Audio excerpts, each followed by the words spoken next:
नमस्कार, आप देख रहे हैं 4 पीएम और मैं हूं आपके साथ सिमरन। दोस्तों, अपने सूटबूट वाले पीएम साहब और उनकी सरकार दो बड़े मामलों में बुरा फंस गई है। एक और जहां मोदी सरकार ने एक्शन में आए सीजेआई बीआर गवई के सामने ना सिर्फ घुटने टेक दिए हैं बल्कि सरेआम माफी भी मांगी है, तो दूसरी ओर दोस्तों एसआईआर में अचानक राष्ट्रपति की एंट्री ने हड़कंप मचा दिया है। आपको बता दूं दोस्तों कि दोनों मामलों के बाद मोदी सरकार की सिट्टी पिट्टी गुम है। कैसे दोस्तों सीजेआई गवई की फटकार के बाद मोदी सरकार को बैकफुट पे आना पड़ा है और कैसे पूरे देश में शुरू होने जा रहे एसआईआर में राष्ट्रपति की एंट्री से हड़कंप मचा है, सब कुछ आपको अपने इस 8 मिनट की रिपोर्ट में बताने वाले हैं। दोस्तों, पिछले दिनों सीजीआई गवई का एक बयान जो है उन्होंने देकर के हंगामा मचा दिया था, साथ ही उन्होंने मोदी सरकार को फटकार भी लगाई थी। दरअसल सीजीआई बीआर गवई को इग्नोर करने के मामले में मोदी सरकार आखिरकार बैकफुट पे आ गई है।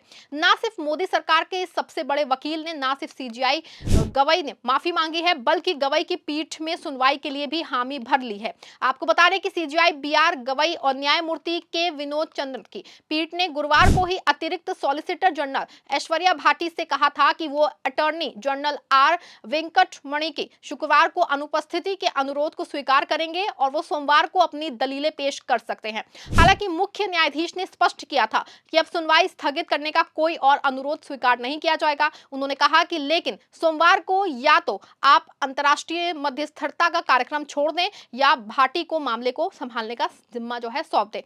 रिपोर्ट के अनुसार सीजीआई गवई ने यहां तक कह दिया कि शायद तारीख पे तारीख लेके उनको टाला जा रहा है और ऐसा रवैया जो है शायद जानबूझ के किया जा रहा है। आपको बता दें दोस्तों कि सीजीआई गवई की ये बातें कहीं ना कहीं बहुत हद तक सच भी हुई हैं।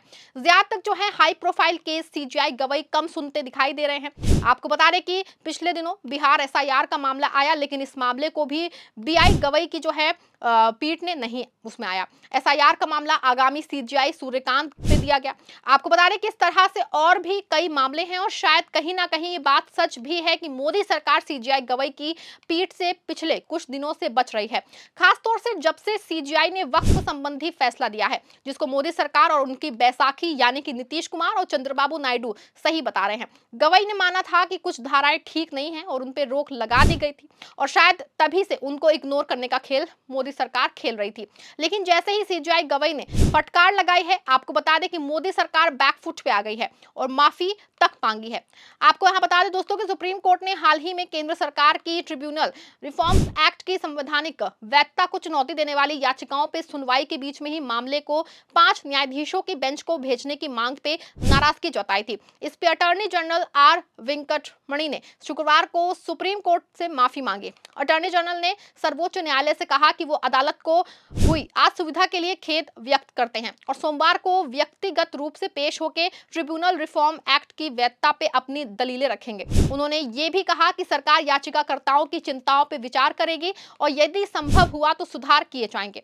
आपको बता दें दोस्तों कि पेंच ये है कि ट्रिब्यूनल रिफॉर्म एक्ट विभिन्न ट्रिब्यूनलों के सदस्यों और अध्यक्षों के लिए 4 साल तक समान कार्यकाल निर्धारित करता है। याचिकाकर्ताओं की एक बड़ी शिकायत ये थी कि नियुक्ति की छोटी अवधि के कारण महत्वपूर्ण न्यायिक कार्य करने वाले ट्रिब्यूनल युवाओं को आकर्षित नहीं करते हैं और केवल सेवानिवृत्त व्यक्ति ही इन पदों के आवेदन करते हैं।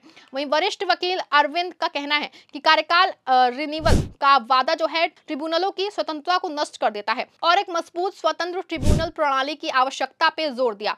मुख्य न्यायाधीश गवई ने इस बात से सहमति जताई और पूछा कि यदि ट्रिब्यूनल के सदस्य और अध्यक्ष अपने कार्यकाल के नवीकरण के लिए सरकार में निर्भर हैं तो क्या ये ट्रिब्यूनलों के न्यायिक कार्यों की स्वतंत्रता को प्रभावित नहीं करेगा। इसको लेकर रार और तकरार का दौर चल रहा है। हालांकि अब सीजीआई गवई की फटकार के बाद सरकार सरेंडर हुई है और बहस का ना सिर्फ आगे उसको ले जाने को तैयार है बल्कि जरूरी संशोधन भी कराने को राजी हो गई है। बता दें आपको कि एक और जहां सरकार सीजीआई गवई के सामने बैकफुट पे आई है, दूसरी ओर जो है एसआईआर में भी राष्ट्रपति की एंट्री हुई है। दोस्तों, आपको बताते चले कि एसआईआर को लेकर कांग्रेस पार्टी क्षेत्रीय दलों के साथ मिलकर बहुत बड़ी लड़ाई सड़क से सदन तक लड़ने जा रही है। एक और जहां ज्ञानेश जी ने बिहार के बाद एसआईआर की प्रक्रिया को पूरे देश में लागू करने का फैसला ले लिया है और आज 11 नवंबर से सुप्रीम कोर्ट में इस पे फाइनल सुनवाई होनी है, तो दूसरी ओर जो है कांग्रेस बिहार चुनाव के बाद बहुत बड़े आंदोलन की तैयारी में जुट गई है। आपको बता दें यहाँ पे कि कांग्रेस ने एसआईआर की प्रक्रिया में खामियों खामियों का हवाला देते हुए केंद्र सरकार और चुनाव आयोग के साथ मिलकर वोट चोरी का आरोप लगाया था। अपने इस आरोप को लेकर के कांग्रेस ने अक्टूबर महीने में देश भर में 5 करोड़ लोगों का हस्ताक्षर अभियान चलाया था। वहीं 5 नवंबर को ही 5 करोड़ से ज्यादा का अभियान पूरा हुआ है और अब इस लड़ाई को कांग्रेस आगे ले जाना चाहती है। इसी के बाद दोस्तों कांग्रेस टॉप लीडरशिप ने तय किया है कि 8 नवंबर को हर राज्य के पार्टी के मुख्यालय में हस्ताक्षर के साथ विरोध जताया जाएगा। इसके बाद जो है राज्यों से सभी हस्ताक्षर अभियान के तहत आए कागजात को दिल्ली में कांग्रेस मुख्यालय भेज दिया जाएगा, जिसे मीडिया के सामने रखा जाएगा और फिर कांग्रेस का एक प्रतिनिधि मंडल कांग्रेस राष्ट्रपति से मिलकर एसआईआर को रद्द करने की मांग करेगा। वैसे तो दोस्तों ये काम 11 तारीख से पहले होने का कार्यक्रम कांग्रेस ने बनाया था, लेकिन अब इसको बदलाव में किया गया है और बिहार चुनाव के मद्देनजर अगले कदम के तहत नवंबर के आखिरी हफ्ते में या फिर दिसंबर के पहले हफ्ते में कांग्रेस दिल्ली के रामलीला मैदान में बड़ी रैली का प्लान कर रही है। इसमें इंडिया ब्लॉक के नेताओं को भी न्योता भेजा जा सकता है। इस रैली में 5 करोड़ से ज्यादा लोगों के हस्ताक्षर अभियान को जनता के बीच में रखा जाएगा। इसके बाद इन हस्ताक्षरों के दस्तावेज राष्ट्रपति को सौंपे जाएंगे। दरअसल कांग्रेस तय कर चुकी है कि इस मुद्दे पे वो खुद सुप्रीम कोर्ट नहीं जाएगी। वो चाहती है कि सुप्रीम कोर्ट स्वतः संज्ञान ले। कांग्रेस का मानना है कि उनके नेता राहुल गांधी ने तथ्यों के साथ खुलासे किए हैं, वो जनता के प्रति जवाबदेह हैं। ऐसे में सुप्रीम कोर्ट को स्वतः संज्ञान लेना चाहिए, क्योंकि बिहार में एसआईआर के मुद्दे पे मामला अदालत में है।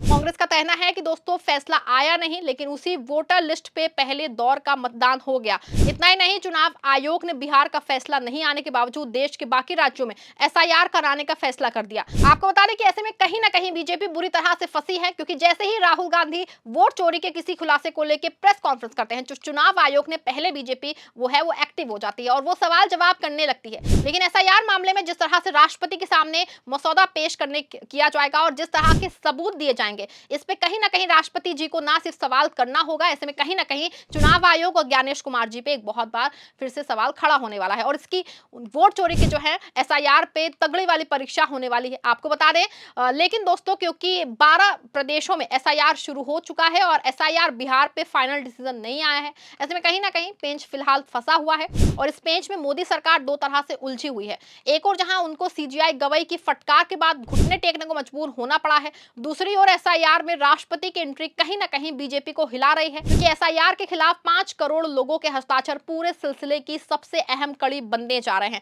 पूरे मामले पे आपको क्या मानना है? क्या सीजीआई गवाही की फटकार के बाद जिस तरह से मोदी सरकार ने घुटने टेके हैं, ऐसे में कहीं ना कहीं ये बात साबित हो रही है कि मोदी सरकार को सीजीआई गवाही झुकाने में कामयाब हो गए हैं? क्या जिस तरह से एसआईआर को लेकर कांग्रेस बिहार चुनाव बाद बड़ा ऐलान करने जा रही है, क्या इसका असर होने वाले समय में पूरे देश में दिखाई देगा? क्या राहुल गांधी वोट चोरी के बाद एसआईआर को अपना मुद्दा बनाने जा रहे हैं? पूरे मामले पे आपकी जो भी राय है कमेंट में जरूर लिखिएगा। खबर को लाइक और शेयर भी करिएगा।